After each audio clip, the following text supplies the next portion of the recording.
ታላላቆቹን የአውሮፓ ክለቦች የተመለከተ ወቅታዊና ዕለታዊ ጥንቅሮችን ከምታደምጡበት የዩቲዩብ ቻናላችን የመረጃ ሰዓታችን ላይ ትገኛላችሁ። ውድ ቤተሰቦቻችን በመረጃ ሰዓታችን በርከት ያሉ ታላላቅ የአውሮፓ ክለቦችን የተመለከተ ጥንቅርኛ ስናጋራችሁ እናንተ ደግሞ ላይክ፣ ሰብስክራይብ፣ ሼር እያረጋችሁ እስከ ፕሮግራማችን ፍጻሜ ከኛ ጋር እንድትቆዩ በአክብሮት ጋብዘናል። ዛሬም በርካታ መረጃዎችን ስናነሳ በተለይም በታላላቆቹ ክለቦች ሪያል ማድሪድ ቤት ወቅታዊ ጉዳዮችን እናነሳለን። በርከት ያሉ መረጃዎችን ይዘናል። አንዳንድ ለየት ያሉ ጥንቅሮችንም እናነሳለን። በባርሴሎና በኩል የቡድን ዜና እናነሳለን። በተለይም ሶስቱን ተጫዋቾች የተመለከተ ልዩ ጥንቅር ይዘናል። በቀድሞ የባርሴሎና ተጫዋችም ጉዳይ ላይ አንድ ተጨማሪ መረጃዎችን ይዘናል። ለእናንተ ውድ አድማጮቻችን አንድ ቃል የገባ ነው ጉዳይ ነበር። ዛሬ ያው የክርስቲያኖ ሮናልዶ የተወለደበት ቀን ነውና በርካታ መረጃዎች እየወጡ ነው። ቃል በገባንላችሁ መሰረት ጥቂቶቹን ይዘን መተናል። በጣም አወዛጋቢ የሆነ የሳውዲ ቆይታውንም በዛው አያይዘን እናነሳለን። እስከ ፕሮግራማችን ፍጻሜ አብራችሁን ቆዩም። በተወዳጁ የእንግሊዝ ፕሪሚየር ሊግ የመረጃ ሰዓታችን የደረጃ ሰንጠረዡን አንስተን አንዳንድ መረጃዎችን እናነሳለን። ከዛ ውጭ በፕሪሚየር ሊግ ተጫዋቾች እየተመዘገቡ ያሉ ጉዳቶች፣ ከዝውውር ጋር በተያያዘ የሰማናቸውን ተጨማሪ ጥንቅሮች እናነሳለን። በቶትንሃም ቤት መረጃዎችን ይዘናል። በፔፕ ጋርዲዮላ ቡድን ማንቸስተር ሲቲ የቡድን ዜና በስፋት እናነሳለን። አሁን እርግጥ የሆነው የእሳቸውን ቆይታ ጉዳይ በተመለከተ ቴሌግራፍና ፋብሪዞ ሮማኖ ይዞት የወጡት ተጨማሪ መረጃ አለ። ለሲቲ ደጋፊዎች አብራችሁን ትቆያላችሁ። በቼልሲ የመረጃ ሰዓታችን ጄሚ ካራገር በቼልሲ ጉዳይ አንድ አነጋጋሪ ሀሳብ ይዞ መጥቷል። ቼልሲዎች በዝውውር መስኮቱ ላይ ያመለጣቸውን ጀርሜ ጃኬቴን በተመለከተም ቀጣይ ምላሻቸው ይጠበቃል። የቡድን ዜና ስለያዝን የቼልሲም ደጋፊዎች እንዲሁ አብራችሁን ቆዩ። በሊቨርፑል የመረጃ ሰዓታችን የሊቨርፑሉ ተጫዋች ከጉዳት እንዳልተመለሰ ተረጋግጧል። ከዛ በዘለለ ግን ስለ አዲሱ ፈራሚ ጀርሜ ጃኬቴ፣ ስለ ጆ ጎሜዝ፣ ስለ ፍሎሪያን ቬርስ፣ ቨርጅል ቫንዳይክ እንዲጨምሮ እሳቸው ስለሚገጥሙት ሲቲ በርካታ ሀሳቦችን አንስተዋል። የቡድኑ አሰልጣኝ አርኔ ስሎት ሊቨርፑልን ተዝናኑበት እያለን ነው። እንደ አድማጫችን ከሰሞኑ የሳቸው ቃለ መጠየቅ ተጨማሪ መረጃ ለሊቨርፑል ይዘናል። አብራችሁን ቆዩም። ከዩናይትድ ጋር በተያያዘ የቀድሞ የአርሰናል ሰው ፖል ሜርሰን አንድ ሀሳብ እያጋራ ነው። ስለ ተጫዋቹ ተጨማሪ መረጃዎችን ማንሳት ይኖርብናል። የቀድሞ የአርሰናል ሰው ስለ ዩናይትድ ምን እያለ ነው? ከዛ ውጭ ጉዳት ያስተናገደው ዩናይትድ ተጫዋች ላቲኖችና ዩናይትድን ከዛ በክርስቲያኖ ሮናልዶ የመረጃ ሰዓታችን በሁለተኛ ምዕራፍ የዩናይትድ ቆይታውን ልዩ በሆነ መንገድ እናነሳለን። ተጨማሪ ቡድን ዜና ለዩናይትድ ይዘናል። ለዩናይትድ ያንቆዩን። በአርሰናል የመረጃ ሰዓታችን በሳምንቱ መጨረሻ ጨዋታ አላቸው። ኤምሬትስ ላይ ሰንደርላንድን ይገጥማሉ። አርሰናሎች በፕሪሚየር ሊግ ዋንጫ ጉዞ ላይ ይጠበቃል። ከዛ በዘለለ ኤብሬቼ ኢዜ ሚኬል አርቴታ በ12 አጋጣሚ በዌምብሌ ተገኝቷል። እንዴት የሚለው እንነግራችኋለን። የሚገጥሙት አርሰናሎች ሲቲን ነው። ሲቲና አርሰናል በጣም አስገራሚ ሪከርድ ዌምብሌ ላይ ያላቸው፣ አንደኛው ሪከርድ ይሰበራል። ቡካዮ ሳካና ከአርሰናል ጋር በተያዘ ተጨማሪ መረጃዎችን ይዘናል። አብራችሁን ቆዩ። ላይክ፣ ሰብስክራይብ፣ ሼርስ አድርጉን። ሀሳብ አስተያየታችሁንም ጻፉልን። ሲያርሰበን ክርስቲያኖ ሮናልዶን በተመለከተ ግን ስለ ተጫዋቹ የምትሉትን በሉን። እኛ ሌጀንዶችና ታዋቂ ሰዎች ስለሱ ያሉትን አያይዘን ይዘን ስለመጣን ማለት ነው። በድጋሜ መልካም ቆይታ ተመኘን። በሪያል ማድሪድ እንጀምር። ሪያል ማድሪድ የገንዘብ ወጪና ገቢ ችግር የለበትም። የዓለማችን ውዱ ብቻ አይደለም አትራፊው ክለብ ነው። የሪያል ማድሪድ የትርፍ ብዛት በጣም አስገራሚ ነው። በየዓመቱ ያው ዓለም አቀፍ ተጽዕኖ ፈጣሪ ክለብ ስለሆነ የትርፍ ችግር የለበትም። እናም ክለቡ በቀጣይ ቡድኑን በአዲስ መልክ ለመገንባት በሚያካሄደው ሂደት ላይ ምንም ችግር እንደማይገጥመው ተረጋግጧል። እንደ መረጃ ምንጮችም ከሆነ በተለይም ዘ አትሌቲክ ክለቡ ምንም አይነት የወጪና የገቢ ችግር የለበትም ብሏል። ነገር ግን ክለብ ውስጥ አንድ ትልቅ ችግር ያለው ማንም ሰው ሪያል ማድሪድን መልቀቅ አይፈልግም። ይህን ጉዳይ ፍሎሬንቲኖ ፔሬዝ እንዴት ያጣጥሙታል የሚለው ጉዳይ ደግሞ በቀጣይ ክረምት ትልቁ ስራቸው ነው ይላል ዘገባው። እንደ መረጃ ምንጮች ከሆነም ባለፉት 23 ዓመታት በጥር የዝውውር መስኮት ያወጡት ገንዘብ ዘንድሮ ክሪስታል ፓላስ በአንድ ሲዝን ካወጣው ያነሰ ነው ብለን በማለዳውም ጥንቅራችን እኛ ዘገባ ሰርተን ነበር። ለመሆኑ ባለፉት 23 ዓመታት የጥር ዝውውር መስኮት ፈራሚዎቻቸው ብዛት ስንት ነው ካለን 6 ነው። በፍሎሬንቲኖ ፔሬዝ ዘመን ሬኒን፣ ቢራሂም ዲያዝ፣ ዲያጎ ሎፔዝ፣ ሉካስ ሲልቫ፣ ኤማኑኤል አደባዮር እና ቶማስ ግራቪሰን የተባሉ ተጫዋቾችን ፍሎሬንቲኖ ፔሬዝ በጥር አስፈርሟል። ለእኚህ እሳቸው 23 ዓመት ፈራሚ ናቸው። ለማድሪድ ግን ትልቅ ተጫዋች በጥር ሲፈርም ለአብነት ያክል ማርሴሎ የጥር የዝውውር መስኮት ገበያ ላይ ሪያል ማድሪድን የተቀላቀለ ተጫዋች ነው። ትልቁ ችግር ግን የወቅቱ ፕሬዚዳንት የነበሩት ራሞን ካልዴሮን ይባሉ ነበር የሪያል ማድሪድ ፕሬዚዳንት በወቅቱ እሱ በመጣ ሰዓት ላይ። እናም በዛ ምክንያት በፍሎሬንቲኖ ፔሬስ ስር አያዝም ማለት ነው የማርሴሎ ዝውውር እንጂ ትልቅም ዝውውር ፈጽሟል ሪያል ማድሪድ። ግን ጥር ላይ ብዙ ራሱን የሚያደራጅ ቡድን አይደለም። ለማንኛውም በማለዳው መረጃውን ስላነሳን 6ቱን ፈራሚዎች በሳቸው ስር እናንሳ በሚል ነው። ሪያል ማድሪድ በቀጣይ የዳኒ ካርቫሃልን ጉዳይ እልባት ይሰጣል ተብሏል። እንደዛ አትሌቲክ መረጃ ከሆነ ተጫዋቹ የመጨረሻ ዓመቱ ላይ ይገኛል እና በዚህ ምክንያት በቀጣይ ወራቶች ውስጥ እልባት ይሰጥበታል። ምናልባት በዚህ ዓመት የሚያጠናቅቅ ከሆነ ኮንትራቱን የማያድስ ከሆነ ወደ ገበያው መውጣት ግድ ይላቸዋል በሪያል ማድሪድ በኩል። በእርግጥ እድሜው እየገፋ መጥቷል። በርካቶችን በሚተካው ሪያል ማድሪድ ውስጥ ቀጣይ እሱም ተተኪ ይመጣለታል ተብሎ ነው እየታሰበ የሚገኘው። በእርግጥ እሱን ይተካላቸው ዘንድ ከሊቨርፑል ያመጡት ትሬንት አሌክሳንደር-አርኖልድ በጉዳት ምክንያት የታሰበውን ያክል እየሆነ አይደለም። ምናልባት ከጉዳት ነፃ ሆኖ በብዙ ይገመግሙታል ተብሎ ይታሰባል። ተጫዋቹ አሁን ከጉዳት አገግሞ በቫሌንሺያ ጨዋታ ላይ ይገኛል ተብሎ ይታሰባል። በሳምንቱ መጨረሻ በሚደረግ ጨዋታ ላይ ግን የዳኒ ካርቫሃልን ጉዳይ እልባት የማይሰጡ ከሆነ በቦታውም ላይ ተጨማሪ ተጫዋች ያመጣሉም ተብሎ ይጠበቃል። ከባርሴሎና ጋር በተያያዘ 3ቱን ተጫዋቾች እናንሳቸው ውድ ቤተሰቦቻችን። በባርሴሎና ቤት በተለይም ላሚን ያማል ቋሚ ሆኖ መሰለፍ ከጀመረበት ወይም የመጀመሪያ ጨዋታውን ካደረገበት ጊዜ ጀምሮ 3ኛ የቡድኑ ከፍተኛ የግብ አስተዋጽኦ ባለቤት ሆኗል። የሚበለጠው በራፊኒያ 95 የግብ አስተዋጽኦ፣ ሌዋንዶስኪ በ93 የግብ አስተዋጽኦ፣ 3ኛው ላሚን ያማል ነው በ79 የግብ አስተዋጽኦ። በእርግጥ የሶስቱ የፊት መስመር ጥምረት በተለይም ባለፈው ዓመት ፍጹም አስደናቂ ነው የነበራቸው የግብ ብዛት፣ ክለቡን በድል አድራጊነት እንዲቀጥል ያደረጉበት መንገድ፣ ቴክኒካል ችሎታቸው በብዙ መንገድ ሊደነቅ የሚገባ አይነት የፊት ጥምረት ነው። ያ ጥምረትም ከሻምፒዮንስ ሊግ ውጪ በተለይም በውስጥ ሊጎች ላይ እንዴት አይነት ጠንካራ እንደነበረ ይታወቃል። ለማንኛውም ላሚን ያማል ለባርሴሎና መጫወት ከጀመረ ጀምሮ በግብ አስተዋጽኦ የሚበልጡት የአሁኖቹ የቡድን አጋሮቹ ራፊኒያ እና ሮቤርት ሌዋንዶስኪ ብቻ ናቸው። የሊዮኔል ሜሲን መረጃ እናስከትል። በባርሴሎና ያደገ ተተኪው ላሚን ያማል የተባለለት ተጫዋች ሜሲ በእግር ኳስ ሕይወቱ ያሳካቸው ነገሮች ስፍር ቁጥር የላቸውም። በግለሰብ ደረጃ በቡድን ደረጃ በርካታ ክብሮችን አንሳክቷል። ባሎን ዶርን 8 ጊዜ ያነሳ፣ የዓለም ዋንጫን ያነሳ፣ በአጠቃላይ ደግሞ የዓለም ዋንጫን፣ ባሎን ዶርን፣ የአውሮፓ ሻምፒዮንስ ሊግን፣ የሊግ ውድድርን በጣምራ ያነሳ በሚል በብቸኝነት የምናገኘው ተጫዋች ነው። ሜሲ የልጅነት ክለብ አለው፣ ሁሉም ያደገበት ክለብ አለ። የሜሲ ደግሞ ሮዛሪዮ ይባላል። የአርጀንቲና እግር ኳስ ፌዴሬሽንም ጭምር እየተሳተፈበት ይገኝ ሮዛሪዮ ውስጥ የሚገኝ የአርጀንቲና ክለብ ነው። ኒው ኦልድ ቦይስ ይባላል የቀድሞ ክለቡ። የ8 ጊዜ ባሎንዶር አሸናፊ ሊዮኔል ሜሲ ታዲያ በኢንተር ማያሚ እስከ 28 ውል እንዳለው ይታወቃል።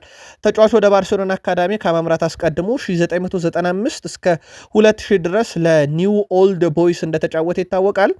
የሊዮኔል ሜሲ የቀድሞ ክለብ ኒው ኦልድ ቦይስ ታዲያ ታሪካዊ ተጫዋች ለ2027 የመጀመሪያ ዙር የውድድር ጊዜ እረፍት ላይ በሚሆን ሰዓት የአሜሪካ ሜጀር ሊግ ሶከር ክለቡን እንዲቀላቀል ይፈልጋሉ። ወደ ሜጀር ሊግ ሶከር ክለቡ ለግማሽ ዓመት ለመመለስ በተነደፈው ፕሮጀክትም ከክለቡ በተጨማሪ የሮዛሪዮ ከተማና የአርጀንቲና እግር ኳስ ፌዴሬሽን ጭምር በጋራም እየተሳተፉ ነው ተብሏል። ሜሲ ገና 2027 ላይ ነው ብሎ ይመለሳል ወይንስ የሚለው ይጠበቃል። ግን በፕሮጀክት ደረጃ ተይዞ ስራ እየተሰራበት ነው ተብሏል። ዛሬ በእግር ኳስ ዓለም እግር ኳስን ቀለል ብሎን እንድንመለከት ካረጉት ውስጥ አንደኛው ሮናልዶ 41 ዓመቱ፣ ኔይማር ጁኒየር በጣም ታለንት ያለው ተጫዋች። በእግር ኳስ ለመዝናናት ሮናልዲኒዮ ጎቾ ካለን ኔይማር ጁኒየር እንላለን። ሁለተኛው ሰው 34 ዓመቱ ነው። ፊት መስመር ላይ ድንቅ አጨራረስን ያሳየ በዩናይትድን በሲቲም የተጫወተው ካርሎስ ቴቬዝ 42ኛ ዓመቱ ነው። ዛሬ የበርካቶችን ትኩረት የሳበው የክርስቲያኖ ሮናልዶ ተጽዕኖ ፈጣሪነት ከፍ ያለ ነውና የእሱ 41ኛ ዓመት ልደቱ ምክንያት በማድረግ በርካታ መረጃዎች ሲወጡ ነበረ። ግን አስቀድመን የተወሰኑ አጫጭር መረጃዎችን እናንሳና ስለ ክርስቲያኖ ሮናልዶ እንመለሳለን። አጫጭር መረጃዎች ውስጥ አንዱ ልናነሳ የወደድ ነው የክርስቲያኖ ሮናልዶን የአልናስርን ቆይታ በተመለከተ ነው። አልናስርን ለመልቀቅ ተዘጋጅቷል የተባለው ክርስቲያኖ ሮናልዶ በአልናስር ቤት በነገራችን ላይ በቀን ነው ያልኳችሁ፣ በቀን 488,000 ዩሮ፣ በሳምንት 3.5 ሚሊዮን ዩሮ፣ በወር 14 ሚሊዮን ዩሮ፣ በዓመት 163 ሚሊዮን ዩሮ ያገኛል። ይህን ገንዘብ የሚከፍለው ሌላ የአውሮፓ ሊግ አለ ተብሎ አይታሰብም። ስሙ እየተነሳ ያለው ከአውሮፓ ሊግ እና ከሜጀር ሊግ ሶከር ጋር በተያያዘ ማለት ነው። ሰሞኑን በሳውዲ አረቢያ ጎዳናዎች ላይ ምናልባት እዛ ያላችሁ ተዘዋውራችሁ አይታችሁት ሊሆን ይችላል። አንድ ማስታወቂያ እየተለጠፈ ነው። ይህም በግለሰቦች የተለጠፈ ነው። በተለይም በአንዳንድ ግድግዳዎች ላይ ማስታወቂያ ይላል። ተፈላጊው ክርስቲያኖ ሮናልዶ ነው፣ የጠፋው ደግሞ በአልናስር ጨዋታ ላይ ነው ብለው በተለይ በሳምንቱ መጨረሻ ጨዋታ ላይ እንዳልተሳተፈ ይታወቃል ክርስቲያኖ ሮናልዶ እና የአፋልጉኝ ማስታወቂያ ለጥፈውበት እድሜውን ገልጸው እያለቀሰ ያለ አንድ ምስሉን ለጥፈው በጣም መነጋገሪያ የሆነ ጉዳይ ነበር። በሳውዲ አረቢያ ያላችሁ ይህን ምስል ተመልከታችሁት ነበር ወይ? በአካል ተገኝታችሁ ጻፉልን። ክርስቲያኖ ሮናልዶ ይህ ማስታወቂያ ቢለጠፍም ቀጣዩም ጨዋታ ያመልጠዋል እየተባለ ነው። ያው አይጫወትም ተብሏል። የአልሪያድ ጨዋታ ነበር ያመለጠው። ቀጣይ ቡድኑ የሚጫወተው ከአልኢታር ነው፣ የቀድሞ የከሪም ቤንዜማ ቡድን። አሁን ከሪም ቤንዜማ ቀንደኛ ተፎካካሪ ወደሆነ ወደ አልሂላል እንዳመራና ለክርስቲያኖ ሮናልዶ እንዲህ አይነቱ ውዝግብ ውስጥ ለመግባት ምክንያት እንደሆነ ይታወቃል። ክርስቲያኖ ሮናልዶ አሁንም እንግዲህ ችግሩ አልተፈታም። በግሉ ልምምድ አድርጓል በአልናስር የልምምድ ማዕከል። አልናስር በነገራችን ላይ ይህን መረጃ እስካሰራጨንበት ሰዓት ድረስ በኦፊሻል ገጹ ላይ አላስታወቀም ሮናልዶ ተመልሷል በሚል። ነገር ግን በልምምር ላይ ቢገኝም ተጫዋቹ ስለመጫወቱ እርግጠኛ አይደለንም ይላል የኢኤስፒኤንም ዘገባ የሚያመለክተው የሮናልዶን መጫወት እርግጥ እንዳልሆነ ነው። ለማንኛውም ቀኑ ሲደርስ የምንመለከተው ይሆናል። ከነገ በስቲያ የሚደረግ ጨዋታ እንደሆነ ይታወቃል።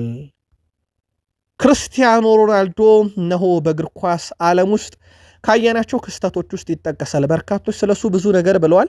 ጥቂቶችን እናንሳ። በነገራችን ላይ ያሰባሰብነውን መረጃ ከተመለከትን በኋላ የክርስቲያኖ ሮናልዶ መረጃ ብቻ በአጭሩ ለማድረስ ከአንድ ሰዓት በላይ ይፈልጋልና አጠር አድርገን ብቻ እናንሳቸው። ለአብነት ያክል ሮናልዶ ከነገሰባቸው መድረኮች አንዱ የሆነው የአውሮፓ ሻምፒዮንስ ሊግ የሱ ብዙ ክብረ ወሰኖች አሉ። ለአብነት ያክል በውድድሩ በርካታ ጨዋታን የተጫወተ፣ በውድድሩ ታሪክ በርካታ ጎሎችን ያስቆጠረ፣ በውድድሩ ታሪክ በርካታ አሲስቶችን ያበረከተ፣ በውድድሩ ታሪክ በርካታ ዋንጫዎችን ያነሳ፣ በውድድሩ ታሪክ በርካታ ሃትሪኮችን የሰራ ተጫዋች በተለይም ምድብ ጨዋታዎች ላይ በርካታ ሃትሪኮችን በአንድ የውድድር መድረክ በአውሮፓ ሻምፒዮንስ ሊግ ብቻ ነው እየነገርናቸው ያለ ነው። በአውሮፓ ሻምፒዮንስ ሊግ በርካታ 2 ጎሎችን በአንድ ጨዋታ ያስቆጠረ፣ በአውሮፓ ሻምፒዮንስ ሊግ በርካታ ተከታታይ ጨዋታ ላይ ገቢ ያስቆጠረ፣ በአውሮፓ ሻምፒዮንስ ሊግ በተከታታይ የሜዳ ላይ ጨዋታ በርካታ ገቢ ያስቆጠረ፣ በአውሮፓ ሻምፒዮንስ ሊግ ከሜዳ ውጭ በርካታ ገቦችን ያስቆጠረ፣ በአውሮፓ ሻምፒዮንስ ሊግ የፍጻሜ ጨዋታ ላይ በርካታ ገቢ ያለው፣ በሩብ ፍጻሜ በርካታ ገቢ ያለው፣ በግማሽ ፍጻሜ በርካታ ገቢ ያለው፣ በአውሮፓ ሻምፒዮንስ ሊግ በጥሎ ማለፍ ጨዋታ በርካታ ገቢ ያለው፣ የመጀመሪያው 100 የአውሮፓ ሻምፒዮንስ ሊግ ግብ ላይ የደረሰ፣ በርካታ ቅጣት ምት ግቦችን ያስቆጠረ፣ በበርካታ ውድድሮች የአውሮፓ ሻምፒዮንስ ሊግ ውድድሮች ላይ የውድድሩ ከፍተኛ ግብ አስቆጣሪ ሆኖ ያጠናቀቀ። ይሄ የክርስቲያኖ ሮናልዶ በአውሮፓ ሻምፒዮንስ ሊግ ብቻ ያሉ ሪከርዶች ናቸው። በየዘርፎቹ አድርገን እናቅርበው በሚል ነው። በጣም ትልልቅ የሚባሉ የአውሮፓ ሻምፒዮንስ ሊግ ሪከርዶች አሁንም በCR7 ክርስቲያኖ ሮናልዶ እጅ ናቸው። እነሆ ዛሬ 41 ዓመት ሞልቶታል። ክርስቲያኖ ሮናልዶ ለወላጅ አባቱ በአንድ ወቅት ልክ እንደ ማይክል ጃክሰን በጣም ውድ ቤት ይኖረናል ብሎ ነበረ። አባትየው ግን በወቅቱ ይህን ሀሳቡን የልጅ ሀሳብ ብሎ ትቶት ነበረ። ሮናልዶ ያው ከዛ በኋላ ቢያንስ አባቱ በህይወት ኖሮ ባያዩም ለእናቱ ግን ያንን ነገር ማሳየት ችሏል። 41 ዓመቱ ላይ የደረሰው ሮናልዶ በእግር ኳስ ሕይወቱ 1308 ጨዋታን የተጫወተ 961 ጎሎችን አስቆጥሮ ለ1000 ግብ 39 የቀረው 210 አሲስት ያለው 5 ባሊዮን ዶር 4 የኢሮፒያን ጎልደን ቦት ባለቤት የአውሮፓ ሻምፒዮንስ ሊግ የምንጊዜም ከፍተኛ ግብ አስቆጣሪ የፖርቱጋል ብሔራዊ ቡድን የምንጊዜም ከፍተኛ ግብ አስቆጣሪ በእግር ኳስ ታሪክ የምንጊዜም ከፍተኛ ግብ አስቆጣሪ CR7 ክርስቲያኖ ሮናልዶ እጅ ያሉ ሪካርዶች። ሮናልዶ በበርካታ ክለቦች ተጫውቷል። ስፖርቲንግ ሊዝበን፣ ማንቸስተር ዩናይትድ፣ ሪያል ማድሪድ፣ ዩቬንቱስ ከዛ መልሶ ዩናይትድ አሁን በአልናስር ይገኛል። ምናልባት የእሱ የእግር ኳስ ታሪክ በሁለት ክለቦች በትልቁ ይጠቀሳል። ማንቸስተር ዩናይትድ እና ሪያል ማድሪድ፣ በብሔራዊ ቡድን ደረጃ ደግሞ በፖርቱጋል። የሪያል ማድሪድን እናንሳ፣ የዩናይትድን በራሱ የዩናይትድ የመረጃ ሰዓት እንመለስበታለን። ክርስቲያኖ ሮናልዶ በሪያል ማድሪድ ባሳለፈበት ጊዜ 438 ጨዋታን ተጫውቶ 451 ግብ 131 አሲስት። በሪያል ማድሪድ ቆይታው ብቻ 4 ሻምፒዮንስ ሊግ፣ 3 የአውሮፓ ሱፐር ካፕ፣ 3 የዓለም ክለቦች ዋንጫ፣ 2 የላሊጋ ዋንጫ፣ 2 ኮፓ ዴላሬ፣ 2 የስፔን ሱፐር ካፕ፣ 4 የባሊዮን የባሎንዶር ሽልማቶችን አሳክቷል። ያው አንዷ በዩናይትድ ናት። ይሄ በሪያል ማድሪድ ብቻ ያደረገው ነገር ነው። በዩቬንቱስ፣ በስፖርቲንግ ሊዝበን፣ በማንቸስተር ዩናይትድ በሁለቱም ዙር አጋጣሚና በአልናስር ራሱን የቻለ የጻፋቸው ታሪኮች አሉ። የዩናይትድን በዩናይትድ እንመለስበት። ስለ ክርስቲያኖ ሮናልዶ በርካቶች ብዙ ነገር ብለዋል። በእርግጠኝነት በሀሳብ መስጫ ሳጥናችን ላይ እናንተም የእናንተን እየጻፋችሁልን ነው ብለን እናስባለን። ጻፉልን ግን ስለ ክርስቲያኖ ሮናልዶ እናንተ ክለብ ውስጥም ከተጫወተ ካልተጫወተም በግል እሱን የምታደንቁበትን ምክንያት ጻፉልን። ለአብነት ያክል ብዙ ሰዎች ሮናልዶ ምርጥ እንደሆነ ያውቃሉ፣ ግን ይሄ ለማለት ይፈራሉ ያለው ዲዲየር ድሮግባ ነበረ። ጋሬዝ ቤል ሮናልዶ ሮል ሞዴል ነው፣ እሱ የዓለማችን ላይ ካየናቸው ምርጥ ተጫዋቾች ዋነኛው ነው ይላል። ማሪዮ ጎትሰ ሰዎች እኔን ትንሹ ሜሲ እያሉ ሊጠሩኝ ይፈልጋሉ፣ እኔ ግን ከሱ የሚበልጥ ይመስለኛል፣ እንግዲያውስ ትንሹ ክርስቲያኖ በሉኝ በማለት ይታወቃል። ካፔሎ ክርስቲያኖ ሮናልዶ እና 10 ተጫዋቾች ስጡኝ፣ ሻምፒዮንስ ሊግን ሁሌ በየዓመቱ አነሳለሁ በማለት ንግግራቸው ይታወቃሉ። ቦልት ዩዚያን ቦልት አትሌቱ ማለት ነው። ትራክ ላይ ማንንም አልፈራም፣ ምናልባት ወደ ትራክ ሩጫ ቢመጣ ሮናልዶን ብቻ ነው የምፈራው ብሏል። ራፋኤል ናዳል የሜዳ ቴኒስ ተጫዋቹ ነው። ሮናልዶ ከሌላ ተጫዋች የምታወዳድሩ ከሆነ ትክክል አይደላችሁም፣ ማንቀላፋት ላይ ነህ ማለት ይሆናል፣ በዛ ሰዓት እየቃዣ ሊሆን ይችላል ይላል። ሮቤርቶ ባጆ ለእኔ ሮናልዶ ራሱን በ3 ሊጎች ትልቅ መሆኑን ያስመሰከረ ተጫዋች ነው። እሱ ምርጥ ነው። ማንም እሱን የሰራውን ስራም በእነኚህ ሊጎች ተዘዋውሮ አልሰራም ይላል። በስፔን፣ በጣሊያን፣ በእንግሊዝ ሮናልዶ የዓለማችን ምርጥ ተጫዋች ነው ማለት ሰለቸን። የዘንድሮ የባሎንዶር ሽልማት ሳላ እንዲያሸንፍ ፈልጋለሁ ማለቱም ይታወቃል። በአንድ ወቅት ቶማስ ሙለር የተናገረው ንግግር ነበረ። ለአብነት ያክል ከአሰልጣኞች ዘ ስፔሻል ዋን ጆዜ ሞሪኒዮ የኔ ምንጊዜ ምርጥ ውሳኔ እሱን ከስፖርቲንግ ሊዝበን ሳስፈርም ነው። እሱ ማንቸስተር ዩናይትድ በአውሮፓ ይበልጥ ትልቅ ያደረገ ሰው ነው። ሰር አሌክስ ፈርጉሰን ናቸው ይህን ያሉት በወቅቱ ሲያስፈርሙት። እሳቸው የጨዋታ ስታይሉንም በመቀየር በነገራችን ላይ ፈርግ ይታወቃሉ። ጆዜ ሞሪኒዮ ሊዮኔል ሜሲ የፕላኔታችን ምርጥ ተጫዋች ነው ከሆነ ክርስቲያኖ ሮናልዶ ደግሞ የመላው ስነ ፍጥረት ነው። ሮናልዶን የሚጠሉ ሰዎች ካሉ ክለባቸውን የጎዳባቸው ነው በሚለው ንግግራቸው ይታወቃሉ። ዚነዲን ያዚን ዚዳን እሱ ለአንድ ቡድን ልክ እንደ ጥይት ነው፣ እሱ የሄደበት የትኛውም ክለብ ስኬታማ ሲሆን አይተናል ይላል። ፔፕ ጋርዲዮላም ስለ ክርስቲያኖ ሮናልዶ ይናገራሉ። አላሰለጠኑትም። በእርግጥ ክርስቲያኖ ሮናልዶ የማይገመት ተጫዋች ነው። ምንም አቋሙ ቢወርድ እንኳን እኔ ቡድን ላይ ጎል ማግባትን አቁሙብኝ አያውቅም ይላሉ። እሳቸው በተቃራኒ የገጠሙት። ስለዚህ ጋርዲዮላ ደግሞ ስለ ሮናልዶ ሲናገሩ የእሱ አቋም ወረደ ተብሎ ሁላ እኔ የማሰለጥነው ቡድን ላይ ሁሌ ግብ እንዳስቆጠረብኝ ነው ይላሉ። ዲያጎ ሲሞኔ ደግሞ የአትሌቲኮ ማድሪዱ አሰልጣኝ የእሱ የራስ መተማመን በእጅግ ያስገርመኛል። እሱ መቼም በሳይኮሎጂ ልታሸንፈው አልችልም። እኔ የአውሮፓ ሻምፒዮንስ ሊግ ዋንጫን ያሳጣኝም ሰው በምድር ላይ እሱ ብቻ ነው። እሱ ባይኖር ኖሮ ምድር ላይ ወይም የማድሪድ ተጫዋች ባይሆን ኖሮ በወቅቱ ብዙ የአውሮፓ ሻምፒዮንስ ሊግ ዋንጫ ባለቤት ሆን ነበር ይላሉ። አንቾሎቲ እሱ የምንጊዜ ምርጥ ተጫዋች ነው፣ ምስጋና ለሱ ይሁንና እኔ በአሰልጣኝነት ዘመን የሻምፒዮንስ ሊግ ዋንጫን እንዳጣጥም ከረዱኝ ውስጥ እሱን ይላል። ፈርናንዶ ቶሬስ በእግር ኳስ ተጫዋችነት እናውቀዋለን። ክርስቲያኖ ሮናልዶ ተጫዋቾችን የሚመራበት መንገድ አስገራሚ ነው። አንዳንዴ ከእኔ በላይ እሱን ቡድን ከአሰልጣኝ በላይ ቡድንን እሱ ሲመራ ይቻለው ብለዋል። ፈርናንዶ ቶሬዝ የእግር ኳስ ተጫዋች ነበረ። ሌላው የፖርቱጋል ብሔራዊ ቡድን አሰልጣኝም እሱ አንዳንድ ጊዜ ተጫዋች ብቻ አይደለም፣ መልበሻ ክፍልን የሚቆጣጠርበት መንገድ ብታዩ ትጋረሙበታላችሁ ይላሉ። የእናንተን በቀጣይ መረጃ ሰዓት እናቀርበዋለን። እናንተም በሀሳብ መስጫ ሳጥናችን ላይ ስለ ሮናልዶ የምትሉት ነገር ካለ በሉን። ዛሬ እነሆ 41ኛ ዓመቱ ላይ ይገኛል። እንግሊዝ ደረስን። በተወዳጁ የእንግሊዝ ፕሪሚየር ሊግ መረጃችን ፕሪሚየር ሊጉ ያው 24ኛ ሳምንት ጨዋታዎች ተጠናቀዋል። ግን 24ኛ ሳምንት ላይ ሆኖ ኦፕታ እንዴት ሊጠናቀቅ ይችላል አሁን ካላቸው ወቅታዊ ክለቦች እንቅስቃሴ አንጻር በሚል ቅድመ ግምቱን አጋርቷል። 38ኛ ሳምንት ላይ ሲደርስ አርሰናል ሻምፒዮን ይሆናል፣ ሲቲ 2ኛ፣ አስቶን ቪላ 3ኛ፣ ዩናይትድ 4ኛ፣ ቼልሲ 5ኛ፣ ሊቨርፑል 6ኛ ይልና ከዛ ብሬንትፎርድ፣ ሰንደርላንድ፣ ኤቨርተን፣ ኒካስል፣ ብራይተን፣ ፉልሃም፣ በርንሞዝ፣ ክሪስታል ፓላስ፣ ኖቲንጋም ፎረስት፣ ቶትናም 16ኛ ሆኖ ይጨርሳል። ሊድስ 17ኛ። የሚወርዱት ይልና ደግሞ ዌስትሃም ዩናይትድ፣ በርንሌይ እና ወልቭስን ብሎ አስቀምጧል። ምናልባት ደረጃ ሰንጠረዡን ካየነው ከአሁኑ የፕሪሚየር ሊግ ደረጃ ሰንጠረዥ ጋር በጣም የተቀራረበ ነው። ከ24ኛ ሳምንት ጋር በጣም የተቀራረበ አይነት ነው። በተለይም ከ1 እስከ 4 እስከ 5 ያሉትም ኦልሞስት ይሄው አይነት ቅርጽ ነው ያላቸው በደረጃ ሰንጠረዡ ላይ። ያው በትልቁ ሊያነጋግር የሚችለው የደረጃ ሰንጠረዡ ላይ ቶፕ 4 ሆኖ ማን ይጨርሳል፣ ማን ይወርዳል፣ ማን የአውሮፓ መድረክን ትኬት ይቆርጣል የሚለው ነው። ይሄ የኦፕታ ነው። የእናንተ በጣም የተለየ ከሆነ ከዚህ በሀሳብ መስጫ ሳጥናችን ላይ ልታደርሱን ትችላላችሁ። እንደ አጠቃላይ አርሰናልን የሊጉ ሻምፒዮን፣ ማንቸስተር ዩናይትድ ሻምፒዮንስ ሊግ ተሳታፊ፣ ሊቨርፑል ከአራት ውስጥ አይጨርስም፣ ዌስትሃም፣ በርንሌይና ወልቭስ በቀጣይ ዓመት በፕሪሚየር ሊጉ አናያቸው የሚለውም ትልቁ የኦፕታ ያስቀመጣቸው ቁጥሮች ናቸው። የኒካስሉ አንቶኒ ጎርደን ያጋጠመው ጉዳት የጡንቻ ህመምን መሆኑ ተረጋግጧል። ከሜዳ ይርቃል ለረጅም ጊዜ። ለምን ያክል ጊዜ የሚለው ግን ገና የኒካስል ዩናይትድ የሕክምና ቡድን አባላት ይፋ አላደረጉትም። በኒካስል ዩናይትድ የዘንድሮ የውድድር ዓመት የፕሪሚየር ሊግ ጉዞ ላይ እንቅፋት ስለመሆኑ ግን ምንም ጥርጥር የለውም ይህ ጉዳቱ። ለማንኛውም አንቶኒ ጎርደን የለም። በቀጣይ ጨዋታ ኤዲያው እንዴት አድርገው እሱን ይተካሉ የሚለው በትልቁ ይጠበቃል። ከቶትንሃም ጋር በተያያዘ ክርስቲያን ሮሜሮ የመጨረሻ ዓመቱ ሊሆን ይችላል እየተባለ ነው። ይህን አርጀንቲናዊ ለመውሰድ አርጀንቲና ዲያጎ ሲሞኔ ሰፍስፈው ነው የሚገኙት። በነገራችን ላይ እንደውም ባለፈው ክረምት ላይ ይፈጸማል ተብሎ ሲጠበቁ ከነበሩ ዝውውሮች ውስጥ አንደኛው የክርስቲያን ሮሜሮ ከቶትናም ወደ አትሌቲኮ ማድሪድ ማምራት ነበረ፣ ግን ቀርቷል።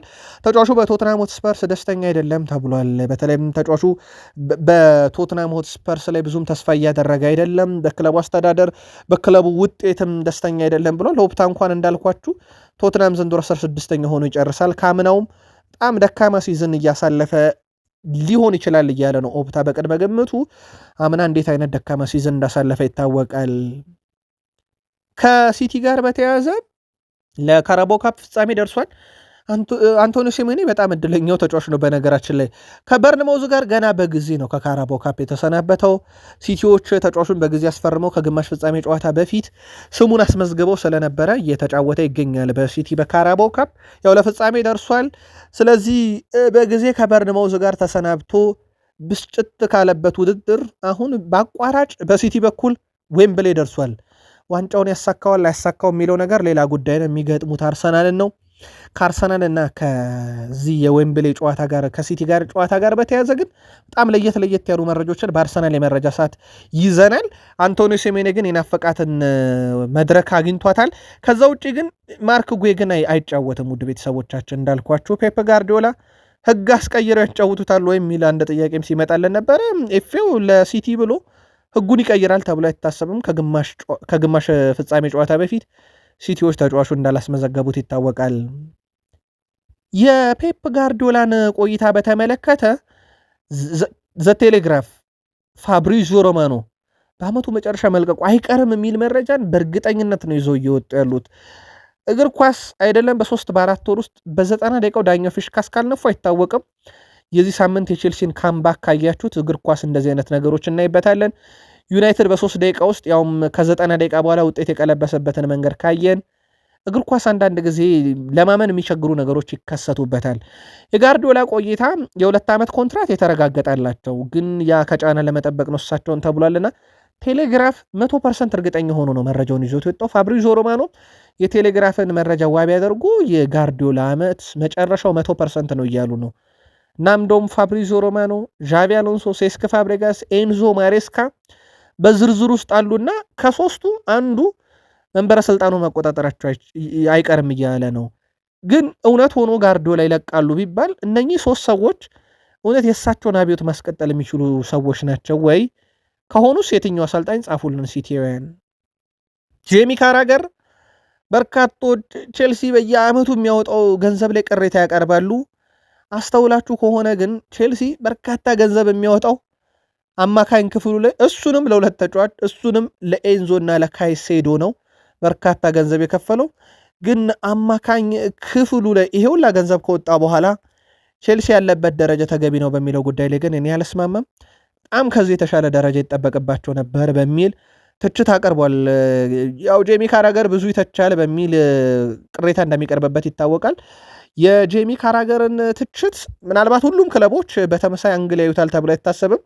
አሁን ስለ ቼልሲ ያቀረበው ትችት ቼልሲ አብዛኛውን ገንዘብ እያወጣ ያለው አማካኝ ክፍል ላይ ነው። ኤንዞና ካይሴዶ ላይ የወጣውን ገንዘብ ተመልከቱት። አሁን ያለበት ደረጃ ግን አይገባውም ካወጣው ገንዘብ አንጻር እያለ ነው።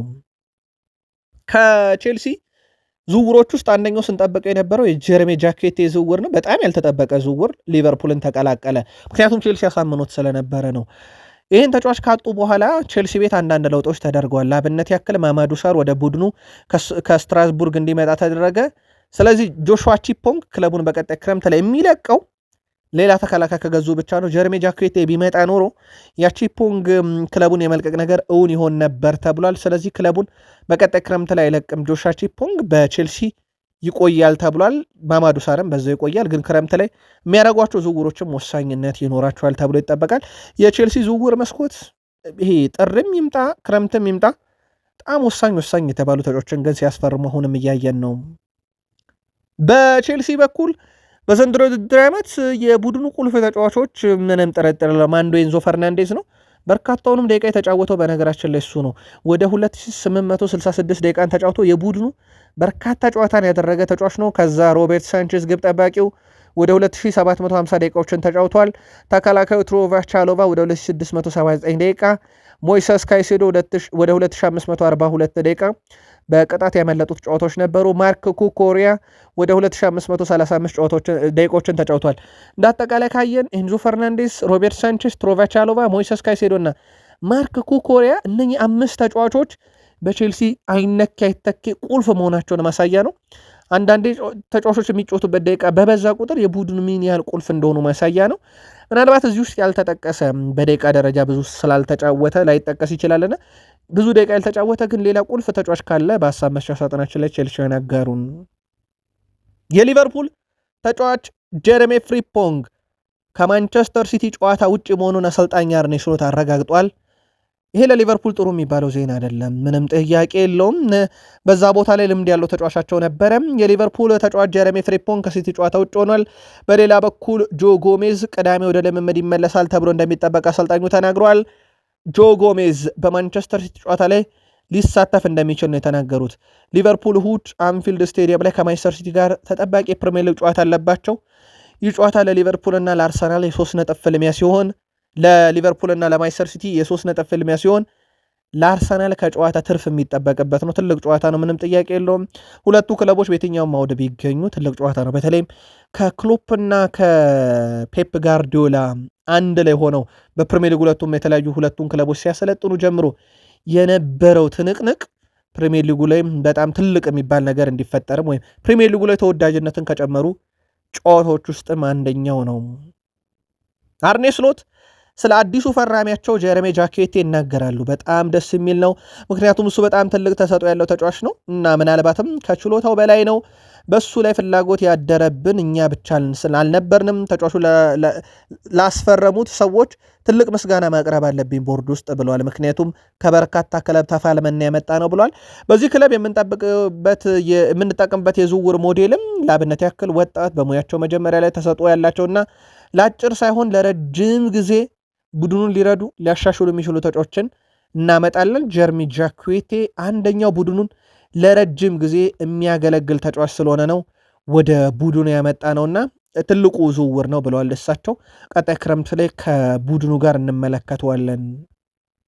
አርኔ ስሎት በቡድን ዜና ያነሱት ሌላ ስለ ፍሎሪያን ቪርትዝ ነው። በመጀመሪያ ደረጃ የተመለከትነው ተጫዋች በሜዳ ላይ እና በጂም ውስጥ ስራውን ስለሚያከናውን ይገባዋል።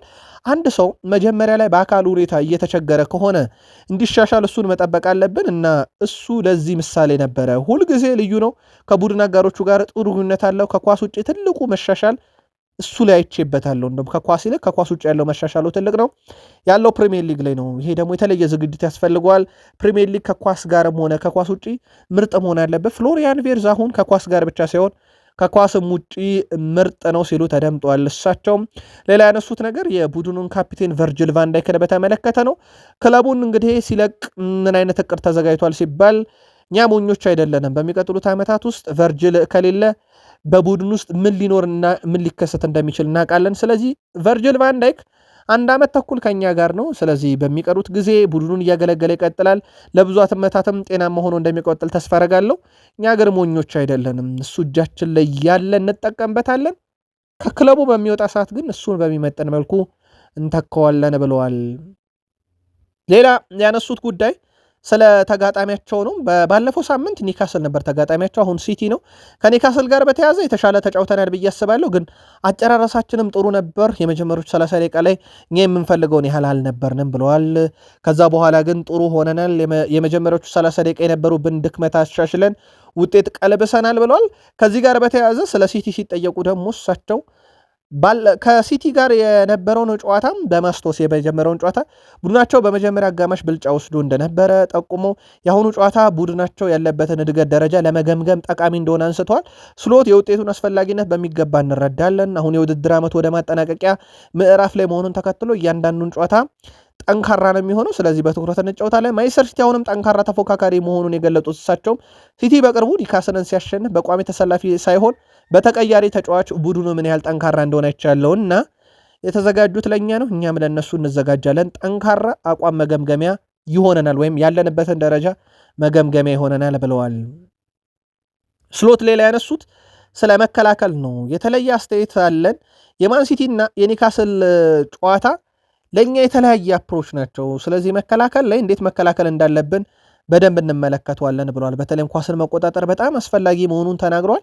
ከሰሞኑ እሳቸው ያው ተመልካችን የምናዝናናው ጥሩ ጨዋታ በመጫወት ነው፣ ዋንጫ ማሸነፍ በፊት ጥሩ ጨዋታ መጫወት ያስፈልጋል ብለው ትንሽ ቅሬታ የሚያስነሳ ሀሳብ ማንሳታቸው ይታወቃል። እሳቸው በሲዝኑ መጀመሪያ ላይ በጣም ብዙ ኳስ የመያዝ አቅም ስላለን ነበረ ጥሩ ነገሮችን የፈጠረው። አሁን እድሎችን ለመፍጠር ፍጹም ሚዛን ማግኘት አለብን። ከኒውካስል ጋር በነበረው ጨዋታ ጥሩ አደርገናል። አሁን ሲቲ ላይ ደግሞ በጥሩ ሁኔታ ኳስን መቆጣጠር፣ በጥሩ ሁኔታ መከላከልን እንተገብራለን ብለዋል። ተከላካያቸው በተወሰነ መንገድ በጉዳት እየሳሳም ቢሆን እንዴት ይወጡታል የሚለው እሁድ ይጠበቃል። ተጨማሪ መረጃዎችን ግን በዚህ ጨዋታ ዙሪያ በተከታታይ መረጃ ሰዓት እናጋራቸዋለን። ፖል ሜርሰን ስለ ማንቸስተር ዩናይትድ ዝውውሮች ያነሳና በተለይም አንድ ዝውውርን በተመለከተ የግል መልከታውን ያጋራል። ኤሊዮት አንደርሰንን በጣም ነው የምወደው ይላል፣ ግን ያን ያህል አላስደነቀኝም ብሏል። ሁለቱም በዩናይትድ ዝርዝር እንዳሉ ይታወቃል። ፎረስት በደረጃ ሰንጠረዡ ከሚገኙት 4 የግርጌ ክለቦች መካከል መሆኑን አትዘንጉ። የመሃል ሜዳ ተጫዋች ከሆንክ ደግሞ የቡድኑ ሞተር አንተ ጋር ነው። ስለዚህ ኖቲንግሃም ፎረስትን ያላዳነው ኤሊዮት አንደርሰን ወደ ዩናይትድ መጥቶ እንዴት ያደናል በሚለው ብዙ አልስማማም። ከሱ ይልቅ አዳም ዋርተን በጣም ተመራጩ ተጫዋች ይመስለኛል ብሏል። በዩናይትድ በኩል የተጫዋቾቹ ፈላጊ ሲሆን የሁለቱም ፈላጊ ነው። የኤሊዮት አንደርሰንም የአዳም ዋርተንም የካርሎስ ባሌባም የነኚህ ፈላጊ ነው። በፕሪሚየር ሊጉም ልምድ ያላቸው ናቸው። የአዳም ዋርተን በክሪስታል ፓላስ ነው የሚገኘው። ዩናይትድ አንድ ብቻ አማካኝ ያመጣለም ተብሎ አይታሰብም። ኡጋርቴ ይለቃል፣ ካዜሜሮ ይለቃልና ፖል ሜርሰን ግን ኤሊዮት አንደርሰንን በግል በወደውም ግን ለቡድን ግንባታ አዳም ዋርተን በጣም የተሻለ ነው እያለ ነው። ምናልባት የዩናይትድ ደጋፊዎች የእናንተ እይታ እንደዚህ አይነት ነው ወይ? የቀድሞ የአርሰናልን ሰው እይታ ነገርናችሁ። በማንቸስተር ዩናይትድ በኩል ሃሪ አማስ ለእድገቱ ሲባል በውሰት ለኖርዊች እንዲጫወት ሰጥተውት በመጀመሪያ ልምምዱ ጉዳት እንዳስተናገደ ነግረናችሁ ነበረ። ተጫዋቹ መግለጫ ሰጥቷል። በልምምዱ ወቅት ጉዳት እንዳስተናገደ በጣም እንዳዘነ፣ በኖርዊች ቆይታ በዚህ መልኩ መጀመር አልፈለግኩም ነበር ብሏል። ቢሆንም ግን በተሻለ ፍጥነት ወደ ሜዳ ለመመለስ ጥረት እያረኩ ነው ብሏል። ከዚህ ቀደም ገጥሞኝ የማያውቅ መሰናክል ነው፣ ነገር ግን ይበልጥ ጠንካራ ሆኜ ለመመለስ የሚያስችል ትክክለኛ አመለካከት ላይ ይገኛለሁ ብሏል። ወደ ዩናይትድ ይመለሳል ተብሎ ይታሰባል። በዩናይትድ በኩል ትልቁ ተስፋ ከተጣለበትም ተጫዋች ሃሪ አማስ ይጠቀሳል። ግን ያው የመጫወቻ ደቂቃ ለማግኘት የአሁኑ ስኳድ ለሃሪ አማስ ባይፈቅድ እንኳን ወደፊት ተስፋ ነበረ። ግን በኖርዊች ሊያሳለፈ የነበረው ጊዜ በጉዳት ምክንያት እንደተስተጓጎለ ይታወቃል። በማንቸስተር ዩናይትድ የመጨረሻዎቹ ወራትን እያሳለፈ ነው። ካርሎስ ካዜሜሮ በጣም አስደናቂ ውድድር ዓመትን እናሳልፏል። የሳምንቱ ምርጥ ነው። ፉልሃም ላይ የነበረው ብቃት ፍጹም የተለየ ነው። የማቲያስ ኩኛህን አሲስት ያደረገበትን መንገድ አስተውላችሁታል ብዬ አስባለሁ። ቀና ብሎ ያየው አንድ ኳሱን ሲያቆም ነው። ከዛ በኋላ ግን ኳሱን ሲያቀብለው ወደ ሌላ አቅጣጫ እያየ ነበረ ኳሱን ያቀበለው። ብራዚሊያን በዚህ ረገድ አይታሙም ከኳስ ጋር ክህሎታቸው። ካርሎስ ካዜሜሮ በዓመቱ መጨረሻ ዩናይትድን ቢለቅም ዩናይትድን የአውሮፓ ሻምፒዮንስ ሊግ ተፋላሚ ለማድረግ ግን ቃል ገብቷል። አሁን በደረጃ ሰንጠረዡ 4ኛ እንዲገኝም ትልቅ አስተዋጽኦ እያበረከተ ነው። ለማንኛውም በርካታ ግብ ማስቆጠር የቻሉ የደቡብ አሜሪካ የላቲን ተጫዋቾች ውስጥ 4ኛው ሰው ነው ለዩናይትድ። ካርሎስ ቴቬዝ 34 አስቆጥሮ አንደኛ ነው። አሌሃንድሮ ጋርናቾ በ27 ሁለተኛ፣ አንቶኒዮ ቫሌንሻ በ25 ሶስተኛ፣ ካርሎስ ካዜሜሮ በ22 አራተኛው የማንቸስተር ዩናይትድ ተጫዋች ሆኗል። ማንቸስተር ዩናይትድ በፕሪሚየር ሊጉ በተከታታይ የሳምንቱን ምርጦች እያስመረጠ ነበረ። እንደውም በቃል ስፖርት ዩቲዩብ ቻናላችን ላይ ዩናይትድ በሳምንቱ ምርጦችን እጩ ባደረገበት ሰዓት እያሸነፈ ነው ብለናችሁ ነበር። ምናልባት አሁን የወሩንም ምርጥ ሊያስመርጥ ይችላል እየተባለ ነው። ምክንያቱም የወሩ ምርጥ ተጫዋቾችን እጩ ሲያቀርብ ፕሪሚየር ሊጉ በይፋ ገጹ ላይ የዩናይትዱ ፓትሪክ ዶርጉ ተካቷል። በእርግጥ ወደ 8 ተጫዋቾች ተካቷል። እንመልከታቸው አንድ በአንድ ያሲን አይሪ ከብራይተን፣ ፓትሪክ ዶርጉ ከማንቸስተር ዩናይትድ፣ ኤንዞ ፈርናንዴስ ከቼልሲ፣ ጁኒየር ክሩፒ ከበርንማውዝ፣ ሳመርቪል ከዌስትሃም ዩናይትድ፣ ኢገር ቲያጎ ከብሬንትፎርድ፣ ሃሪ ዊልሰን ከፉልሃም እና ፍሎሪያን ቬርዝ ከሊቨርፑል የወሩ ምርጥ እጩ ናቸው። በዚህ ረገድ ምናልባት አሁንም ዩናይትድ በዚህ ረገድ አሸናፊ ሊሆን ይችላሉ። ከእጩዎቹ ውስጥ የዩናይትዱ ፓትሪክ ዶርጉ ተካቷል። ዩናይትድ እንደለመዱት ያደረጉት ይሆን? ለማንኛውም የእናንተን ምርጥ ግን መርጣችሁ ልትነግሩን ትችላላችሁ። የክርስቲያኖ ሮናልዶ ተጨማሪ መረጃ በዩናይትድ ጥንቅር ጠብቁን ብለን ነበር። ምክንያቱም በጣም ሰፊ ጊዜ ስለሚወስድ ከፋፍለን እናቀርበው በሚል ነው። ዛሬ 41ኛ ዓመቱ ላይ የሚገኘው ሲያርሰበን በማንቸስተር ዩናይትድም ተጫውቷል። ፕሪሚየር ሊግ፣ ሻምፒዮንስ ሊግ፣ የባሊዮን ዶር ሽልማትን በዚሁ ክለብ አሳክቷል። በድምሩ በሁለት ዙር ተጫውቷል። 346 ጨዋታ፣ 145 ግብ፣ 64 አሲስት አለው። 3 ፕሪሚየር ሊግ፣ 2 የሊግ ካፕ፣ 2 ሱፐር ካፕ፣ ኤፍኤ ካፕ፣ የአውሮፓ ሻምፒዮንስ ሊግ፣ የዓለም ክለቦች ዋንጫን ከቡድኑ ጋር አሳክቷል። 3 ጊዜ የክለቡ የዓመቱ ምርጥ ተጫዋች የማንቸስተር ዩናይትድ ማለት ነው። አንድ የአውሮፓ ምርጥ ተጫዋች፣ አንድ ጊዜ ፕሪሚየር ሊግ ኮከብ ግብ አስቆጣሪ፣ አንድ የሻምፒዮንስ ሊግ ኮከብ ግብ አስቆጣሪ፣ አንድ የፑሽካሽ ሽልማት። በማንቸስተር ዩናይትድ እና በፖርቶ መካከል የነበረ ጨዋታ ከረጅም ርቀት ያስቆጠሩ ኦር ስፖርቲንግ ሊዝበን ላይ ከ2-1 ላይ ባሊዮን ዶርን አንድ ጊዜ በዩናይትድ መለያ ያሳካ ተጫዋች ነው። ሲያርሰበን ክርስቲያኖ ሮናልዶ ዛሬ 41ኛ ዓመት ምክንያት አድርገን ካቀረብነው ውስጥ አርሰናል በሳምንቱ መጨረሻም በሜዳው ስታዲየም ኦፍ ላይት ላይ ሲጫወት ሽንፈት የሚባል ነገር የማያውቀውን ብቸኛውን የፕሪሚየር ሊግ ክለብ ይገጥማል፣ ሰንደርላንድን። አሁን ግን ጨዋታው የሚደረገው በኤምሬትስ ነው። ምናልባት አርሰናል በ15 ቀን በፊት በማንቸስተር ዩናይትድ እስኪሸነፍ ድረስ ይህ ሜዳ ለብዙዎች አስቸጋሪ ነበር። ኤምሬትስ ግን በዩናይትድ ብቻ ነው የተሸነፈው። ከዛ ውጭ ኤምሬትስ ላይም ለአንድም ክለብ እጅ ያልሰጠ ቡድን ነው አርሰናል። የፕሪሚየር ሊጉ መሪ ዘንድሮ ለሻምፒዮንነት በሚያደርገው ጉዞ ሰንደርላንድ ሲገጥም የቀድሞ ተጫዋቹ እንቅፋት አይሆንበትም። ግራኒት ዣካ በጉዳት ምክንያት የቅዳሜ ጨዋታ ያመልጠዋል ተብሏል። ስለዚህ ለአርሰናል እንቅፋት አይሆንም። ያው እንዳልኳችሁ ማርክ ጉዌ በሲቲ በኩል ደግሞ ለአርሰናል እንቅፋት አይሆንም፣ በካራቦ ካፕ ጨዋታ በፍጻሜው ስለማይገኝ ማለት ነው። ግን አርሰናል ያው ክለቦች ሁልጊዜም ከፊታቸው ያለውን ጨዋታ ነው የሚዩት። የሰንደርላንዱ ጨዋታ ከምንም በላይ ቀድሞ የሚመጣ የአርሰናል የፕሪሚየር ሊግ ጉዞ ሊያወጅ የሚችል አይነት ጨዋታ ነውና ዣካ የቀድሞ ክለቡ ላይ እንቅፋት እንደማይሆን ተረጋግጧል። ኢዜ አሁን የአርሰናል ተጫዋች ነው። ለመጨረሻ ጊዜ ዌምብሌ ሄደው ክሪስታል ፓላስን ወክሎ ሲቲን ዋንጫ ሊነጥቅ ነው። የኤፍኤ ካፕ ዋንጫ ነው ነጥቋል። በጨዋታው ላይ የነበረው ሚና ትልቅ ነበረ። አሁን የአርሰናል ተጫዋች ሆኖ ነው ኢዜ ሲቲን በተቃራኒው የሚገጥመው። የቀድሞ የቡድን አጋሩ ማርክ ጉዌ ግን በተቃራኒው አይገጥመውም፣ ስላልማይቻል ማለት ነው። በሲቲ በኩል ስላልተመዘገበ ወደ ዌምብል የሚያቀኑት አርሰናሎች እንደዚህ አይነት ሻምፒዮኑን ይዘው ነው። ከዛ ውጪ ሚኬል አርቴታ ወደ ዌምብል 12 ጊዜ ሄደዋል። 12 የሄዱት ግን በአሰልጣኝነት ብቻ አይደለም። አሰልጣኝም ሆነው ተጫዋችም ሆነው ከአርሰናልም ጋር ከሲቲም ጋር በአሰልጣኝነት በተጫዋችነት ከአርሰናል ጋር ሄደዋል። 12 ጊዜ 12 ጊዜ ሄደው 12 ዋንጫ ይዘው መጥተዋል እዚህ ስቴዲየም ላይ። ሌላ መረጃ እንንገራችሁ፣ በጣም አስገራሚ መረጃ፣ ጨዋታውን ካሁኑ እንዲጠበቅ ከሚያደርጉ ቅጽበቶች ውስጥ ማለት ነው። የሚኬል አርቴታና የፔፕ ጋርዲዮላ ጉዞ ነው፣ እንመልከተው። ሚኬል አርቴታ በዌምብሌ ስቴዲየም በአሰልጣኝነት አንድም ጨዋታ አልተሸነፉ፣ ዋንጫዎችን ወስደዋል ማለት ነው። ፔፕ ጋርዲዮላ በሊግ ካፕ ብቻ ነው ያልኳቸው፣ ኤፍኤ ካፕን አያጠቃልልም። በካራቦ ካፕ እዛ ደርሶ አልተሸነፉ። አሁን ከሁለቱ የአንዱ ሪከርድ ይሰበራል ማለት ነው። ዌምብሌ ላይ ያልተሸነፉት ሚኬል አርቴታና በዌምብሌ በካራቦ ካፕ ብቻ ኤፍኤ ካፕ ተሸንፏል። በካራቦ ካፕ ፍጻሜ የማይሸነፉት ጋርዲዮላ። ጨዋታው ካሁኑ በትልቁ እየተጠበቀ ይገኛል። ምናልባት በእግር ኳስ ውስጥ የመምህርና የደቀ መዝሙሩ ፍጥጫ ነው። ጋርዲዮላ በሚኬል አርቴታ እዚህ መድረስ ውስጥ እንደ ትልቁ ስማቸው ይጠቀሳል። በእርግጥ የሚኬል አርቴታ ብቻ አይደለም። የአሁኑ የባየር ሙኒኩ አሰልጣኝ ቪንሰንት ኮምፓኒ ዣቪ አሎንሶን ብታዩ የእሳቸው ውጤት ነው። ዣቪ ኤርናንዴዝ የእሳቸው ውጤት ነው። ማሬስካ ከእሳቸው ጋር ሰርተዋል። በቼልሲ ቀላል የሚባል ጊዜ አይደለም ያሳለፉት። ኮንፈረንስ ሊግ እና የክለቦች ዓለም ዋንጫን አሳክተዋልና ፔፕ ጋርዲዮላ ብዙዎችን አፍርተዋል። አንደኛው ከፈሯቸው ማይክል አርቴታ፣ ግን የማይክል አርቴታን ያክል ደግሞ ለጋርዲዮላ ከስሩ ተምሮ ፈተና የሆነበት የአሰልጣኝ ማግኘት ይቸግራል። ሚኬል አርቴታ ተማሪውና እንደዚሁም አስተማሪው ፔፕ ጋርዲዮላ በማርች 22 ትልቅ ፊልም ይጠብቃቸዋል። ቡካዮ ሳካ እጅግ በጣም ደስተኛ ነኝ ብሏል። በተለይም በቡድኑ ከ6 ዓመት በኋላ ለካራቦ ካፕ ፍጻሜ ደርሰዋል። ወደ ዌምብሊ ያቀናሉ። በጣም ደስተኛ ነኝ ብሏል። ምናልባት አምና በፕሪሚየር ሊጉ 5ኛው ከፍተኛ የግብ ዕድል የፈጠረ የክንፍ ተጫዋች ነው። ሳላ፣ ብራያን ቡሙ፣ ኩሉዙቭስኪ እና አሌክሲዮ ቢበልጡት ነበረ ከክንፍ ተጫዋቾች።